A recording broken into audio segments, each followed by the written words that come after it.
Ia memelintir kepala bayi tersebut. Ini sebuah tindakan yang sungguh biadab.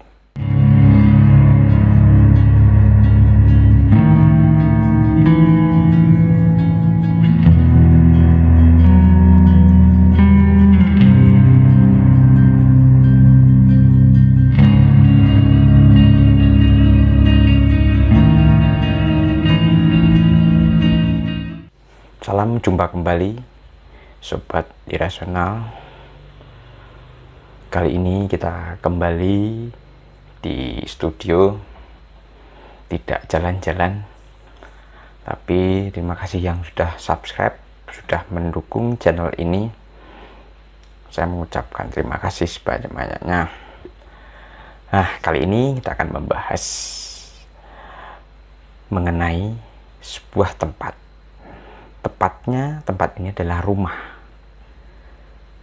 Yang menjadi keanehan, rumah ini dulu-dulunya adalah tempat untuk menggugurkan bayi, atau dalam istilah medisnya adalah aborsi.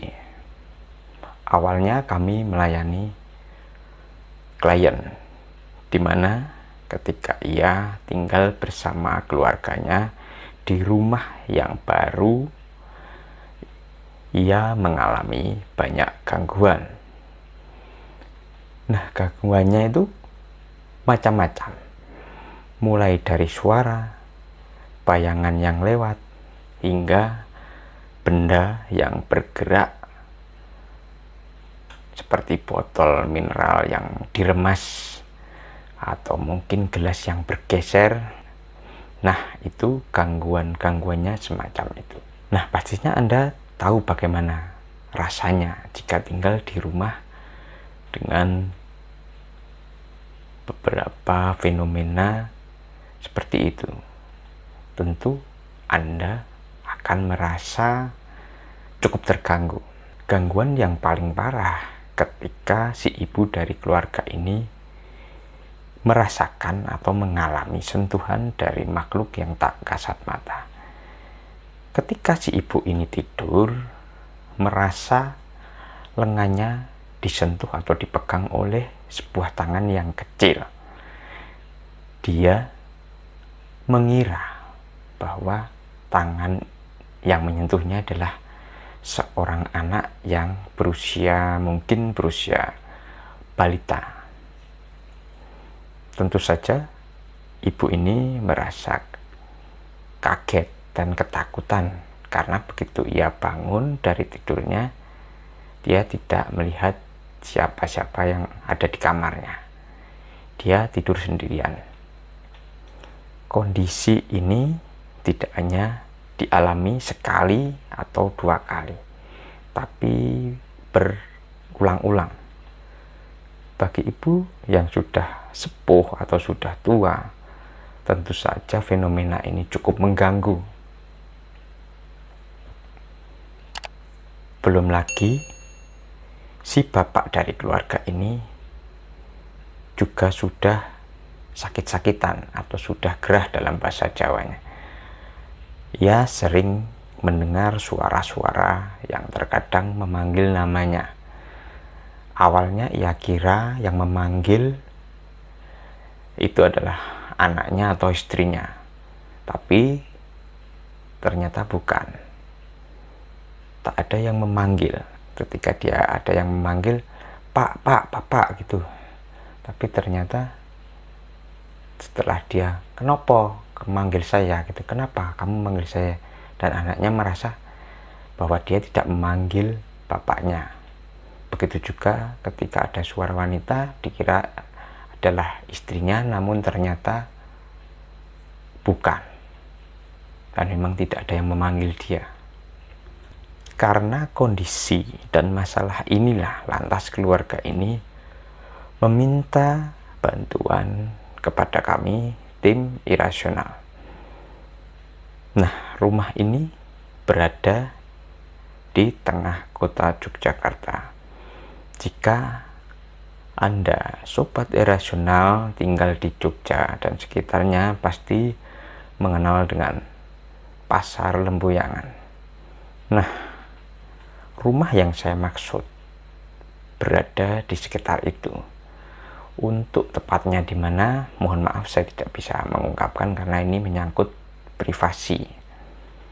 Oke, saya lanjutkan ceritanya. Awalnya kami menduga kasus ini kemungkinan karena serangan dari makhluk tak kasat mata. Lalu kami pun mengunjungi rumah tersebut. Sesampainya di sana, kami melihat beberapa kejanggalan. Rumah ini bangunannya cukup luas. Tapi anehnya jika bangunannya cukup luas, udara yang masuk di ruangan tidak begitu banyak. Jadi suasananya menjadi pengap dan sedikit gerah atau panas. Kemudian kami melakukan penyelidikan di depan rumah, luar hingga belakang rumah. Dan kami mendapatkan energi yang paling kuat. Energi tersebut kami temukan di area belakang rumah tersebut. Akhirnya kami melakukan deteksi untuk memastikan kebenarannya. Dan hasilnya kami pun merasa kaget luar biasa. Karena tanah di belakang rumah tersebut seperti memiliki semacam energi. Ada residu energi yang tersimpan di sana. Tapi residu energi ini adalah residu energi kemarahan, kesedihan, dan semacam kesakitan. Lalu kami pun melakukan sebuah ritual semacam flashback dengan media tanah yang ada di sana. Maka sedikit demi sedikit kami mendapatkan gambaran bahwa tempat ini atau di belakang rumah itu adalah tempat untuk mengubur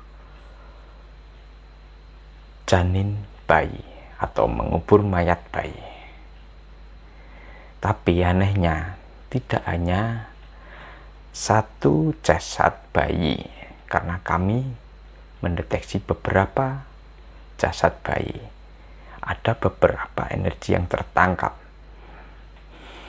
Disimpulkan bahwa di situ ada beberapa jasad yang terkubur di sana, atau mungkin sengaja dikuburkan.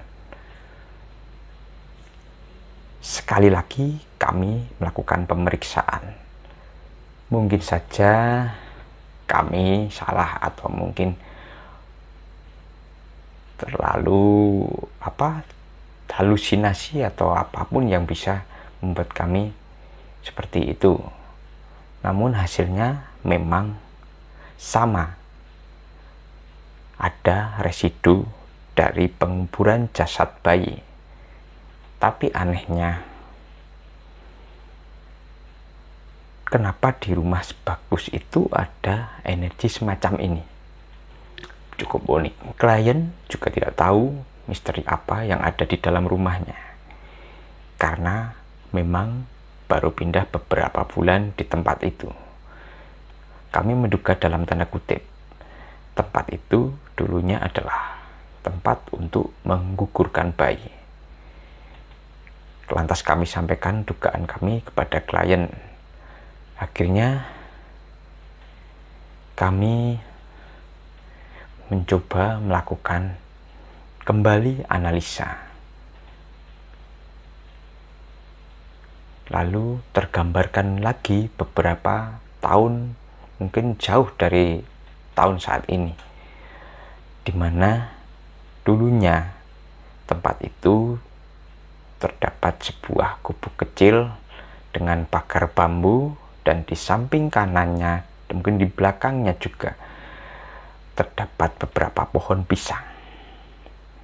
Menurut penglihatan kami, gubuk tersebut ditinggali seorang wanita tua. Ia tinggal sendirian di tempat itu tanpa suami, tanpa anak. Pokoknya dia tinggal sendirian. Nah, rumah gubuk ini dibangun dari anyaman bambu. Kira-kira kami mendeteksi setting dari penggambaran tersebut pada era tahun 60 hingga tahun 70-an. Meskipun wanita itu tinggal sendirian di situ, uniknya ia sering kedatangan tamu. Dan tamunya adalah anak-anak muda, ada juga yang masih anak-anak muda yang masih berseragam. Namun ada juga yang berseragam bebas. Mungkin saja mereka adalah mahasiswa atau mahasiswi, atau mungkin siswa atau siswi. Dalam penggambaran tersebut, anak-anak muda ini adalah semacam pasien dari wanita ini. Ya, wanita ini bisa disebut sebagai dukun bayi, tapi bukan untuk melahirkan. Tanda kutip, ia tidak dukun untuk melahirkan, tapi ia membatalkan sebuah kelahiran, alias melakukan pengguguran atau aborsi. Ia memiliki ramuan semacam jamu-jamuan yang ia ramu sendiri. Kemudian jamu tersebut dikonsumsi oleh pasiennya. Tentu saja pasiennya adalah wanita atau remaja putri, atau mungkin pemudi. Setelah itu, beberapa bulan kemudian, si remaja putri tersebut datang ke rumah wanita ini dan dilakukanlah sebuah ritual pengguguran. Ramuan jamu ini yang kami lihat mampu menggugurkan kandungan. Namun terkadang juga tidak selamanya berhasil. Karena mungkin ini juga atas turun tangan dari Tuhan. Jadi ramuan ini kadang tidak manjur untuk pengguguran. Dan jika memang kondisinya seperti itu,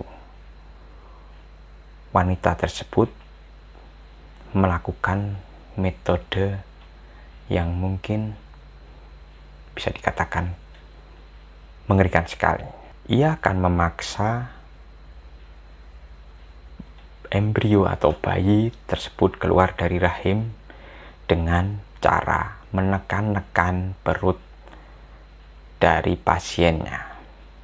Kemudian jika bayi atau embrio atau bayi, biasanya bayi, saya lihat bayi, ia masih tampak hidup, ia memelintir kepala bayi tersebut. Ini sebuah tindakan yang sungguh biadab. Setelah itu, ia menggugurkan jasad bayi tersebut di sekitar rumahnya. Kemudian setelah ia kuburkan, biasanya di atasnya ditanam sebuah pohon pisang. Nah, wanita ini saya mendeteksi atau kami mendeteksi ia memiliki ilmu tertentu. Ia seperti penganut ilmu-ilmu hitam. Ia dikawal oleh beberapa kekuatan dari kekuatan tak kasat mata, yaitu siluman, dan salah satunya bentuknya adalah seekor anjing, tapi badannya adalah manusia. Setelah zaman berganti, rumah itu ditinggalkan oleh wanita. Entah perginya kemana, yang jelas gak ada yang tahu. Dan sampai saat ini, tetangga di kampung tersebut tidak tahu pekerjaan dari wanita tersebut. Tetangga di sana hanya tahu bahwa wanita tua tersebut sering kedatangan tamu anak-anak muda. Cerita dari kami ini lantas dikonfirmasikan pada warga dan tetangga klien. Memang yang sudah tinggal lama di situ, dan hasilnya ternyata sama seperti hasil analisa dan penerawangan kami. Dari cerita ini dapat dipetik sebuah nilai bahwa jika seseorang melakukan perbuatan buruk, maka tempat di mana Anda melakukan sebuah perbuatan tersebut, energi tersebut akan tersimpan di sana. Selain tempat itu menjadi angker, juga tempat itu tidak enak untuk ditinggali. Akhirnya kami pun melakukan beberapa ritual, doa-doa khusus, mendoakan korban-korban atau jasad-jasad bayi yang di sana. Sampai saat ini gangguan telah berkurang, tapi tidak berarti hilang. Ini butuh proses dan butuh waktu, dan juga butuh doa-doa dari klien, yakni selaku pemilik rumah yang sekarang meninggali rumah tersebut. Itu saja konten episode kali ini. Jangan lupa dukung channel ini dengan subscribe, like, komen, atau share video ini. Sampai jumpa di episode yang akan datang.